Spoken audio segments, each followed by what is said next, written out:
Do mermaids exist? Sure they do. But I'll tell you one thing. They don't have tails.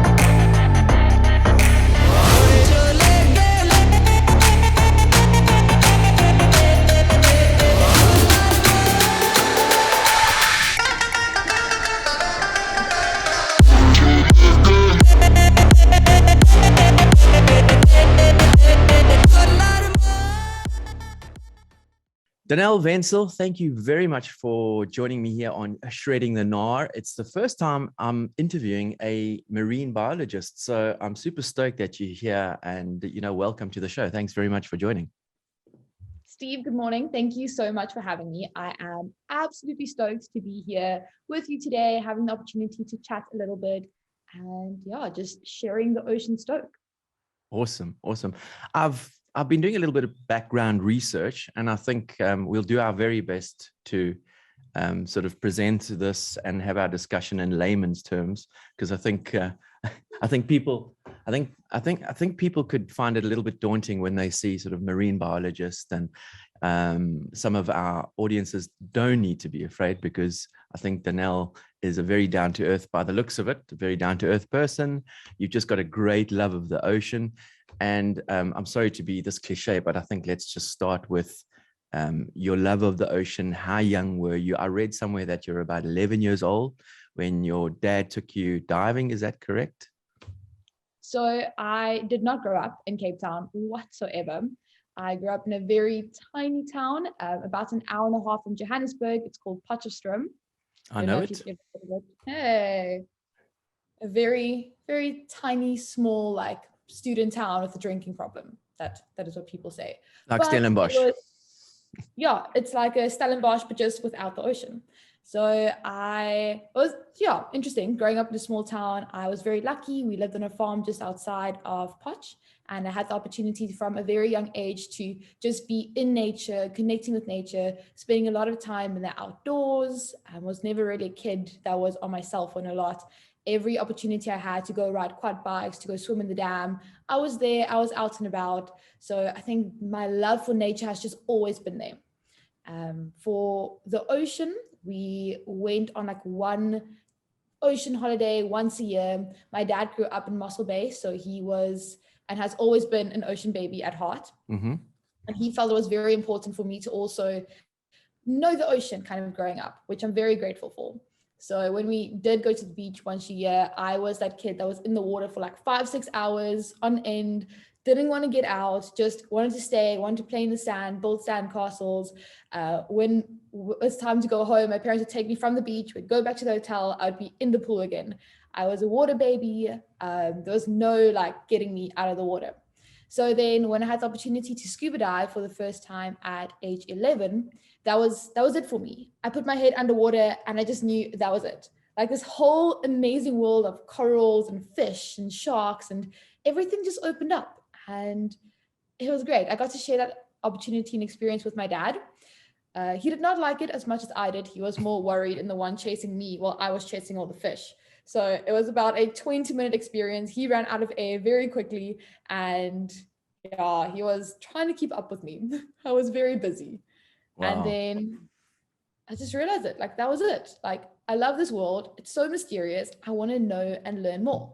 So when I was 13, I did my CMAS, 1-star scuba diving course. And then progressively, I just learned more about the ocean. I watched ocean documentaries, read books about the ocean, and just tried to find out as much information as I could for a person not living close to the ocean. Mm-hmm. It was actually only in matric where I found out marine biology was a career. It was just not a thing in the town that I grew up in. So when I found out this was a career, I was like, cool, why not move to Cape Town? Why not study marine biology? My parents were very, very supportive in this decision as well. They made sure I knew what I was getting myself into, but they were backing me all the way, 100%. When I figured out I wanted to do marine biology, built up my diving. So when I was matric, I did my advanced, first year rescue, end of my second year dive masters, end of my third year instructors. So my journey has been long, but it's been very slow, where people in their first 2-3 years of scuba diving get over 100 dives.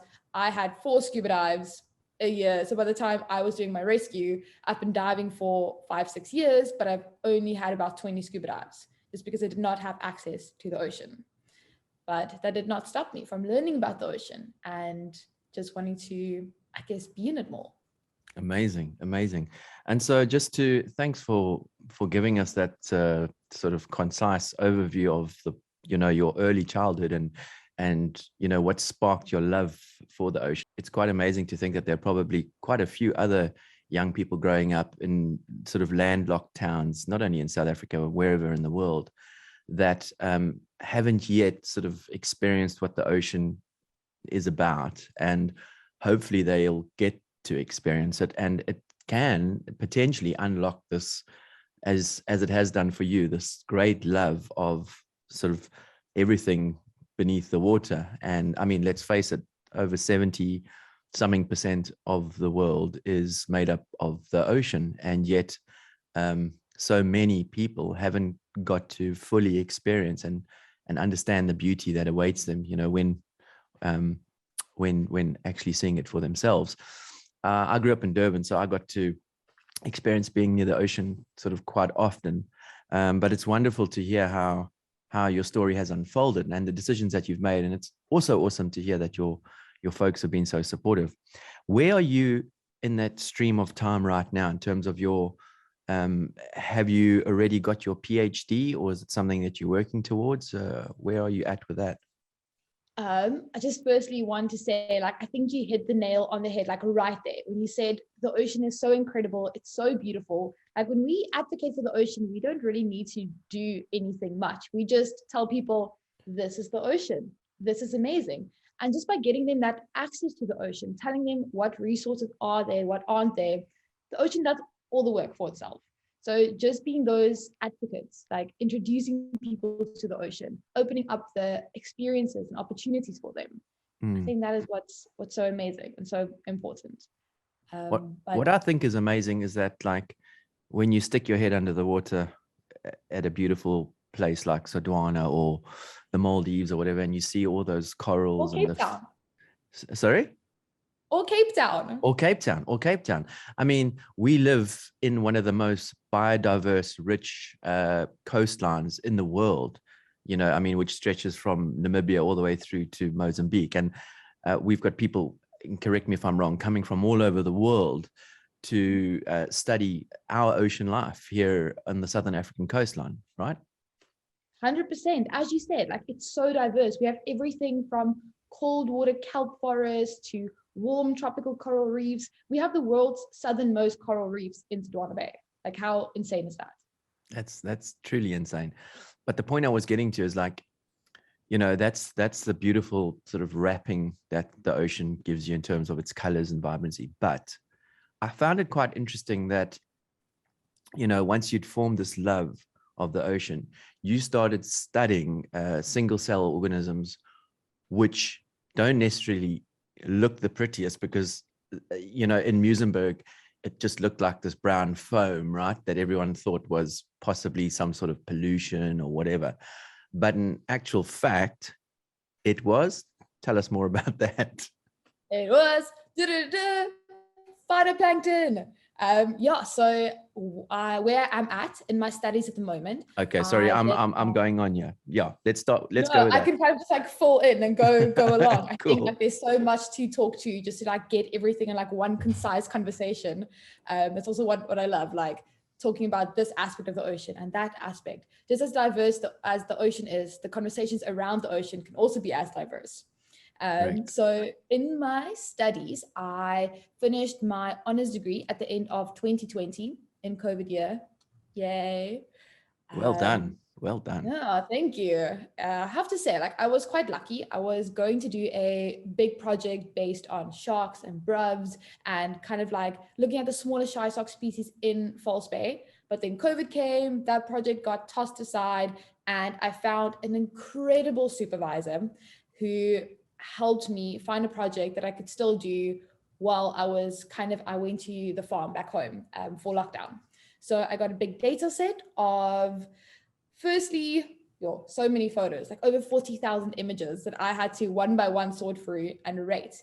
But it was Wow. all images taken from Boys Drive of Muizenberg, every 12 minutes from sunrise till sunset over a 1.5 year period. Oh my goodness. A lot of images, but it gave us incredible data. So what I focus on is that phytoplankton species, as you said. So for years and years, people thought that icky brown foam that is at Muizenberg either came from the river runoff, it came from sewage, pollution, but in fact, it is phytoplankton. It's a type of diatom called Anorlis australis, which live in the sand. And when it's very, very windy, the ocean gets choppy and they get lifted from the sand. They attach to little air bubbles and they rise to the surface. Once they get to the surface, because they're a plant, they then start photosynthesizing and then they bloom, which is why everything turns brown. It's just a lot of these little guys in the water getting exposed to the sunlight and doing what plants do. They eat, they reproduce, and they make more plants. So it is an incredible phenomenon because we are one of the only 3 beaches in the world that has this little diatom species, and it provides so much food and life. If you've ever surfed at Muizenberg, you might have noticed there's all these small, tiny little fish in the water. Yes. There is all the people that come for prawn pumping. So getting all the little sand prawns, all the white mussels. There is a ton of elasmobranch, which is little ray species around. There is sometimes bronzies also there in the area. So there's a whole small little beach, the bay, that is just full of life. And a big reason for that is this little phytoplankton species that puts a lot of nutrients in the water, sustains the smaller species, which sustains the big species in comparison. That's incredible. That is absolutely incredible. And is this particular, it's diatom, right?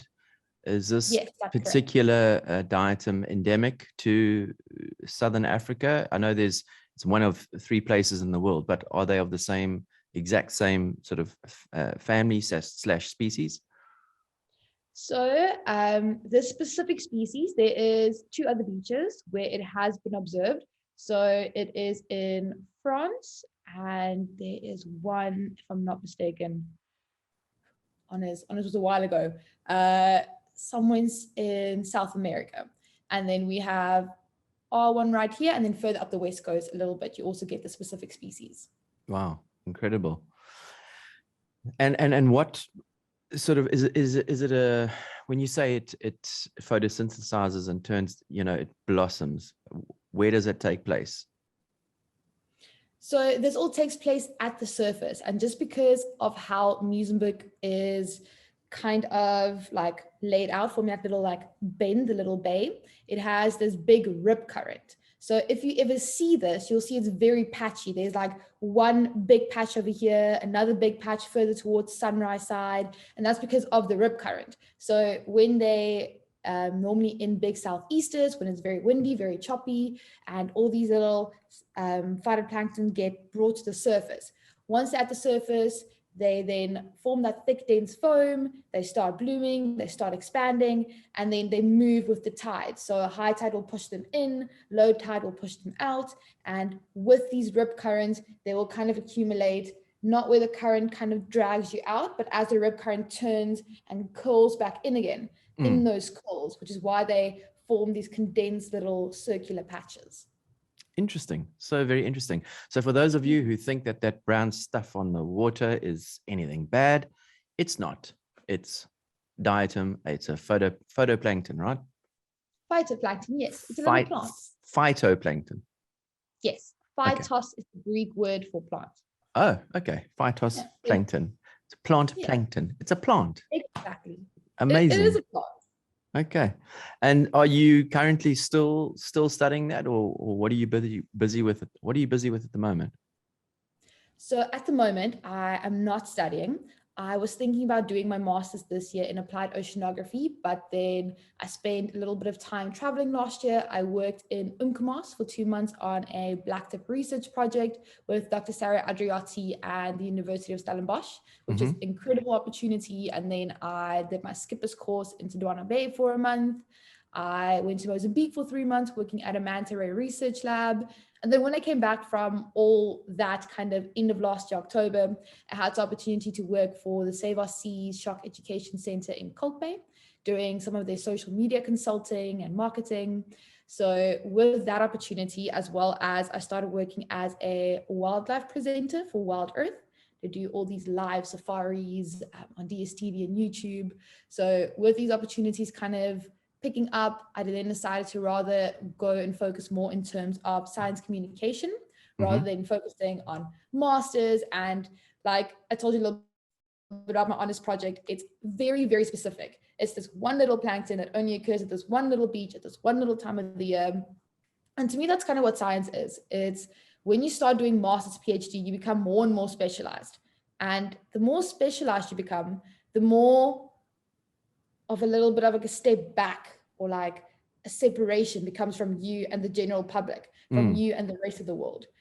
I feel personally for years, people have been doing the research and there's only so much research that can get done. There's no point in going out there, doing the research and it not getting to the people who find themselves in these environments, who see these animals and plants every day, and they just don't know what it is.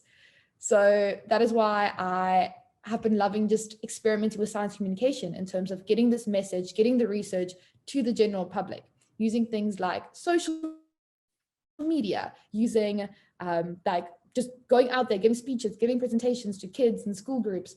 It's incredible because it takes all this hard work, all this research, and it makes everything just come together at the end of the day. Yeah, I think, I mean, we just have to look at your social media. You seem to have shot to fame on Instagram with your beautiful photographs, and you taking what you've learned and all the sort of the science and biology behind it and presenting it as I've said before, in layman's terms, in an understandable way that, you know, you can help educate young people growing up about all things to do with the ocean. Because if we don't educate, then you don't obviously apply anything, and it starts right there. And I think the best way to do that is, as you've said, like through social media, and heading out and speaking to these young ones. What do you, I mean, if you could have sort of one nugget of advice for young up and coming sort of ocean going kids, oceanographers, whatever we want to call them, what ocean humans, yeah. What is your sort of like number one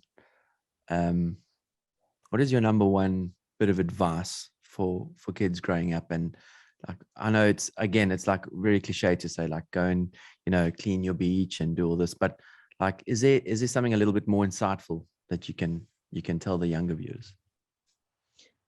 So my one little, I guess, like nugget of wisdom, I would say, is if there's anything that you know about the ocean, anything that you have learned, anything you find cool, just share it. Whether it is with friends, family, kids in the neighborhood, people around you, social media, just share it. Like we all have a voice and not everybody's voice matters. The thing is, are we using it? Are we not using it? If I kind of think about high school kids nowadays, I had the opportunity to, with a company called Ocean Plates, have a talk at Fishhook High School to a group of young ocean ambassadors. And it was all about using social media as your voice.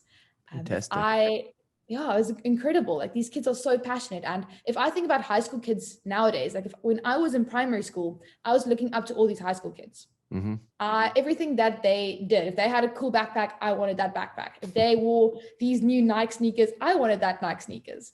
So you can be an ambassador, you can be an advocate and an influencer in every single space in your life. So if you are in high school, you always have those school kids looking up to you. If you are in the workspace, you also have other people around you, kids that are wanting to come study your career looking up to you. So in your own way,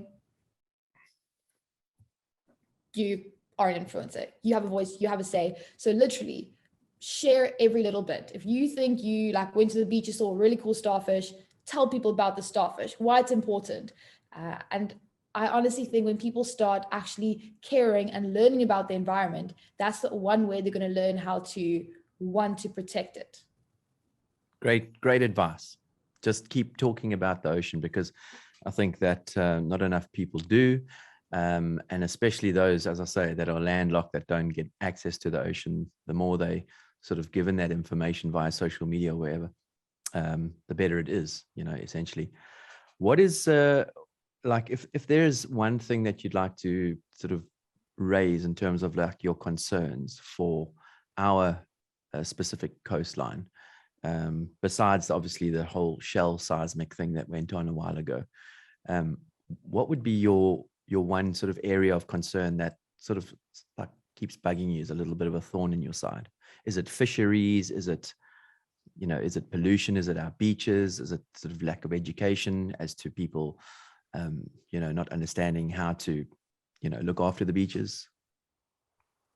Yes. I was going to say yes to all those things. So it is a big, like, I guess, build up of things. So everything from fishermen doing illegal fishing activities, such as shark finning offshore, our own MPAs and marine protected areas, those managements and legislations not being enforced, plastic pollution, the lack of education, the lack of access, the amount of kids and people living around the coast or not even at the coast, close by towns, doesn't have access to the beach, to the ocean, to the education around the ocean. So it is not just one thing. And I think we would be like silly to kind of point fingers at, cool, our ocean is in trouble, it's because of A, B, C. It's Sure.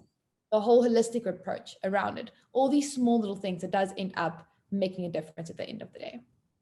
Yeah, I think, like you say, it's a collective. It's not about naming and shaming anyone in particular here. I think it's very apparent. And I think as we move forward, it's becoming more and more transparent as to, the do's and the don'ts, all the way up from sort of blue chip corporates, fisheries, and what they're up to, all the way down to the smaller fishermen, and filtering all the way down into the consumer, ourselves, the choices we make when, the great initiatives like Sassy, how that started out, and, the choices we make when eating certain fish species, and all the way through to beach. I mean, there's great initiatives happening right now. I think it's a great time because social media has really amplified the need for education, and by you providing, and you're a pivotal part of this, because your beautiful images and your lifestyle and the energy that you put out there is really attractive to a lot of the new generation. And it's them that it's, it really hinges on them to be sort of fully educated and understand just how important our oceans are and how important the coastlines are. And, hurrah to that. It's so awesome that there's these beach cleanups happening. There's more sustainable.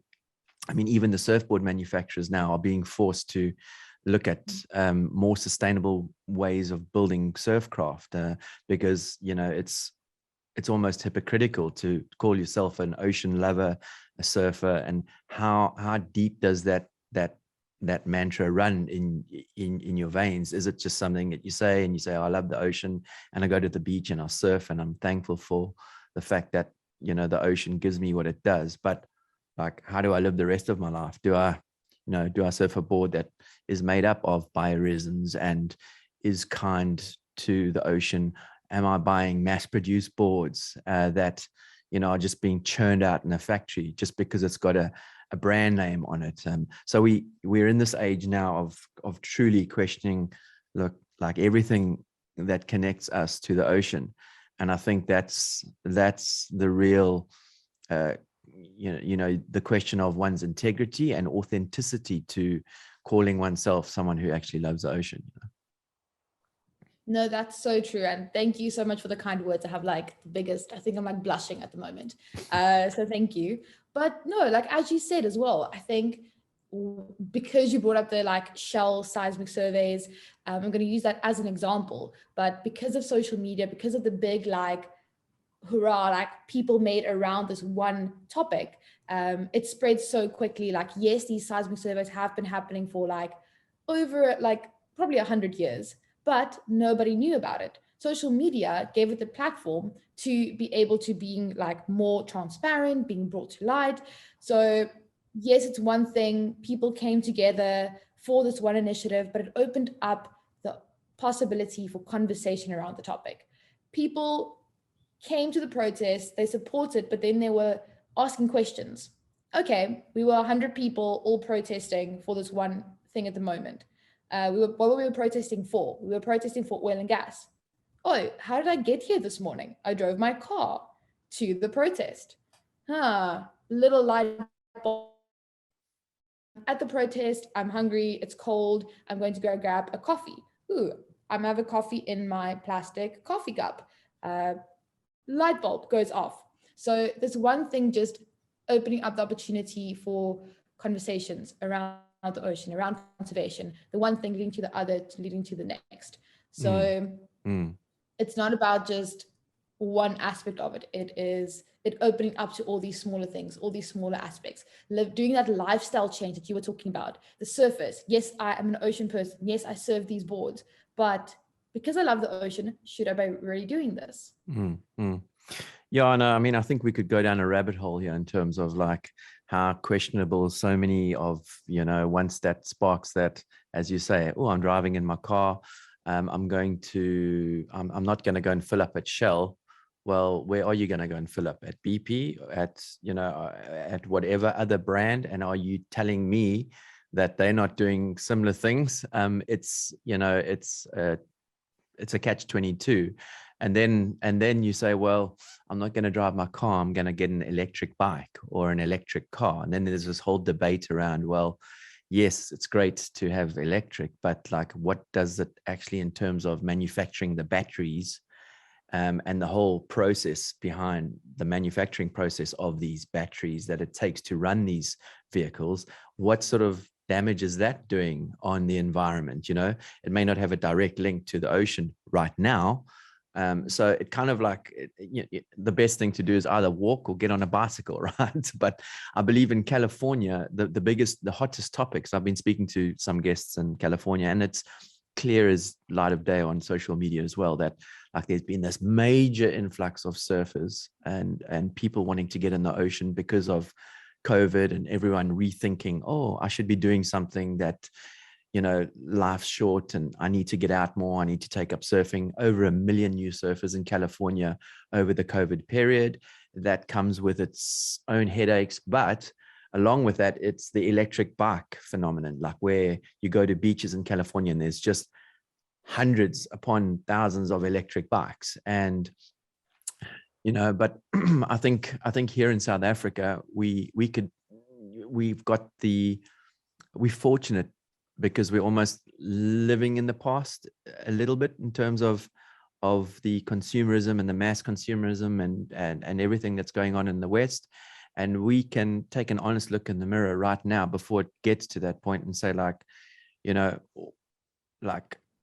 how can I make small changes? If it's, as you say, the coffee cup that I'm drinking out of, does it need a lid? Or, the clothes that we wear, or anyway, we're going down a deep rabbit hole. Yeah.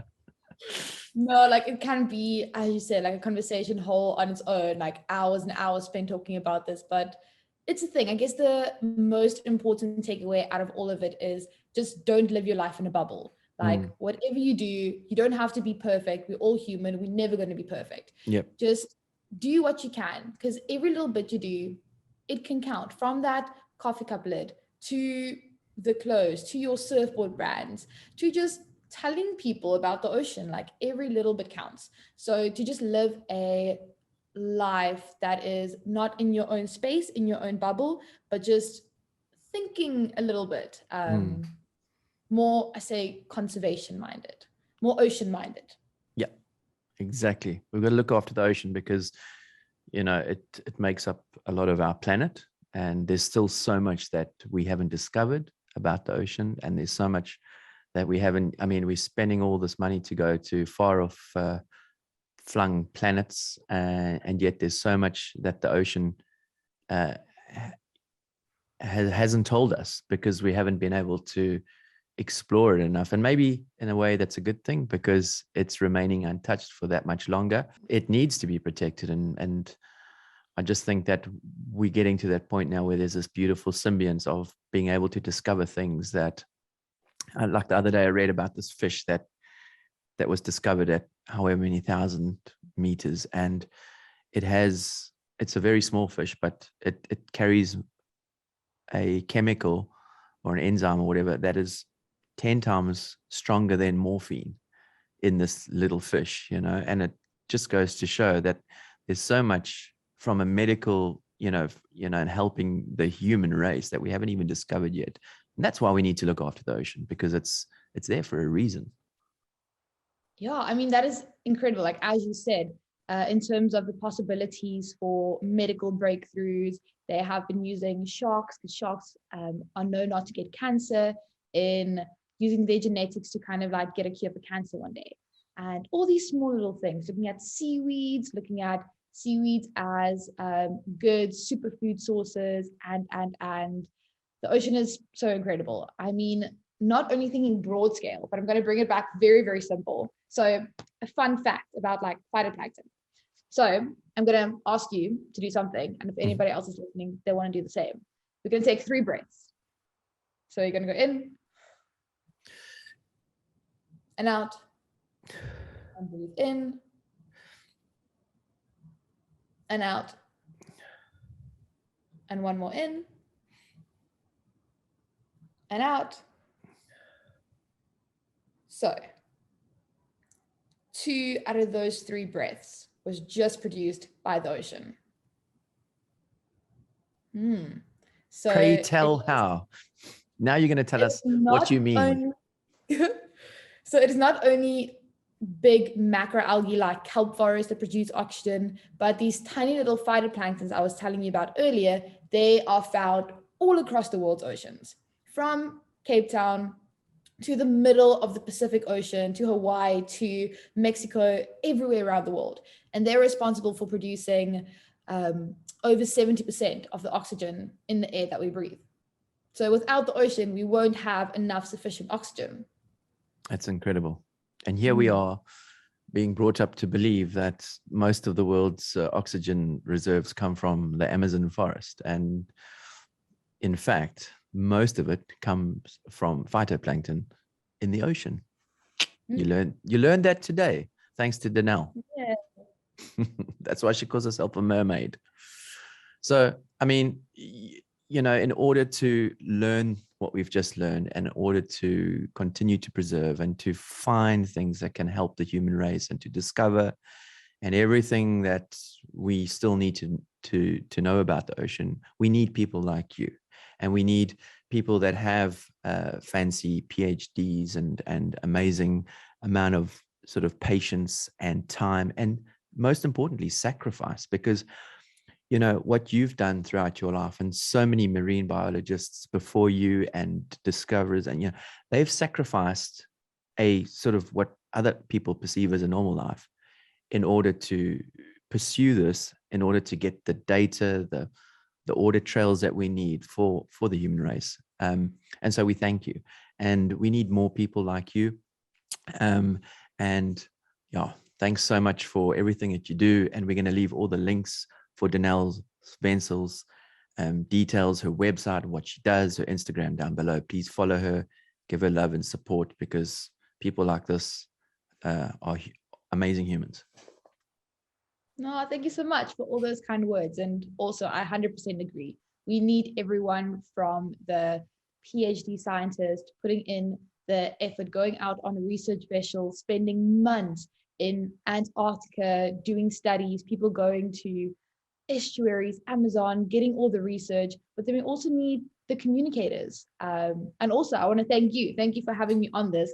Just as I say, I do science communication, I feel the work that you do in terms of just media communication is very, very important. I have been watching your little ocean series that you've started, and I love it. It's hilarious. So thank you as well for sharing the Ocean Stoke and getting the good word out there.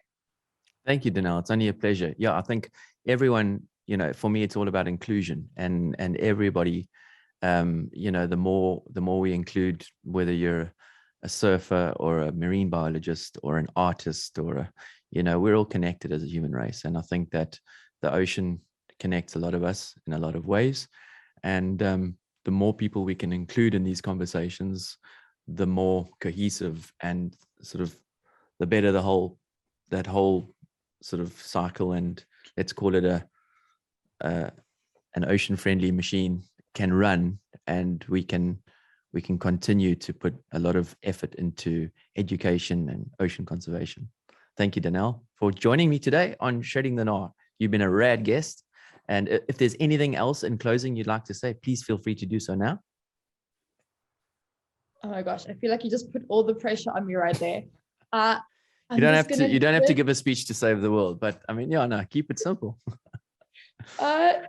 Keep to everybody, I guess, listening, keep doing what you're doing, share the stoke, go out there, explore, go find a starfish this week if you can, if you live at the ocean. If not, then watch a documentary.